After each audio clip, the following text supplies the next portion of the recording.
to be riding again. Haven't been able to ride all week. I've been on call for work and having to bring a bunch of stuff back and forth from work. But I decided to ride today just because.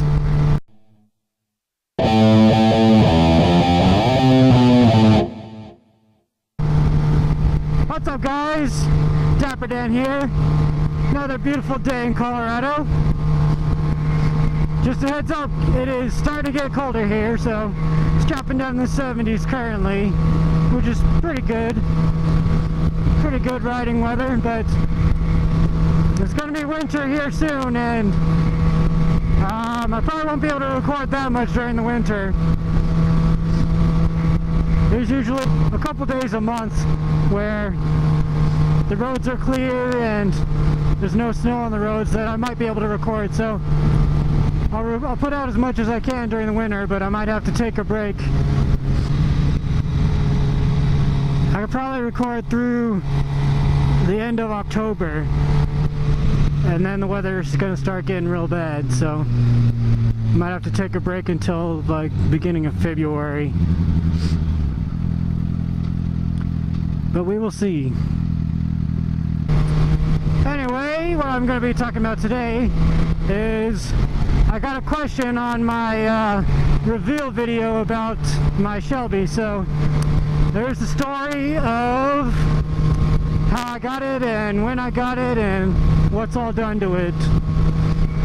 So I've always liked Mustangs ever since I was a little kid, and then I saw the movie Gone in 60 Seconds and just fell in love with the GT500s at that point. Good old Eleanor in that movie. And so I was like, I'm gonna get one of those someday. And so I started saving up. This was probably around 2006. And then, yeah, I was about 16 and I started saving up. I was working at Sonic at the time, working like 45 hours a week there. I was living at home still, so I didn't really have any bills except for gas and insurance on my truck that I had. But that was really cheap. It was a small truck, a Dodge Ram 50, in case any of you guys are wondering. It was a small truck. So I just saved up every single thing that I could. And I started saving up. 2007, they came out with the Shelbys again. And I was like, oh my gosh, I'm getting one of those. And then 2008 was, they came out with the Red Stripe edition, which is the edition that mine is. But mine is the 2009 Red Stripe edition. So I kept saving up all the way from 2006 and all the way until 2009. And that's when I got it. It was 2009. I was 19 years old. Got my dream car at 19 years old. I was able to put, I didn't have any credit at all, so I had to finance a little bit of it, but I was able to put $40,000 down. 3 years of saving, I saved up $40,000 for that car. And I joined the Army at 18, so I didn't really have any bills after 18 except for my phone bill, and I wasn't even paying insurance or gas anymore because I wasn't driving my truck and my parents still had it. Bought my dream car at 19 years old. When I drove it off the lot at the dealership, it had only 12 miles on it. So that was probably just them loading it up and off the truck that delivered it. And then right after I got it, I was deployed to Iraq. So while I was in Iraq, I was making quadruple payments on it. I think my payment was like $500 or something a month. I don't know, it was something ridiculous. And at first they tried charging me 23% interest. But since I was in the military, I just sent them my orders and they knocked it down to 6%. Anyway, while I was in Iraq, I was making quadruple payments on it. And I paid it off in 11 months. I only had to finance $20,000. It was a $60,000 car. I put down 40, so I only had to finance $20,000. And I paid it off in 11 months. And I kept driving around for a few years until it had about 15,000 miles on it. And at that time, I had deployed to Afghanistan. And I saved up all my money when I was in Afghanistan. When I got back from Afghanistan, I decided I wanted it to go faster, so I got it completely built. The fully built engine, diamond pistons, titanium I-beam rods, ported, polished, everything you can think of, I got it done. The pistons themselves were $11,000 for the pistons that I have in that car. And it has a Kenny Bell 3.6 liter liquid cooled supercharger, and it's got some comp cams, and it's got a full BMR coilover double adjustable suspension on there, and it's got Cook's headers, Cook's 1 7/8 inch headers, followed by a MagnaFlow 3-inch exhaust all the way back. It's pretty much a straight pipe all the way back, except for it does have a muffler tip on the end. Let me squeeze by here. Oop, that's a screw.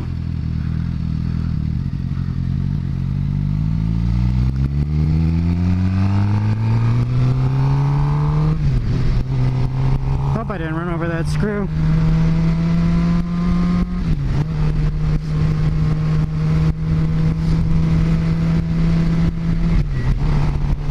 Anyways, yeah, I spent a lot of money upgrading it, and it was definitely one of the fastest, if not the fastest car in the area that I was at. I was at Fort Benning, Georgia, which is also the Columbus, Georgia area, and I used to street race there a lot. And at sea level on 93 octane, it had about 800 horsepower at the wheels. And on C16 race gas, it was, well, I had two race gas tunes. The middle tune was about 920 to 930 horsepower at the wheels, and the very top tune with race gas at sea level was about 1080 horsepower at the wheels. And all I gotta do is just change out the pulley on the supercharger and change the tune in the computer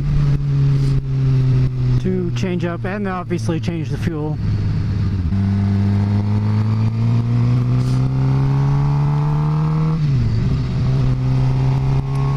And yeah, so I used to street race a lot in Columbus, and my car was definitely a legend there. Like, if you ask anybody who the 1,000 horsepower Mustang was, I'm like, oh yeah, the black and red one.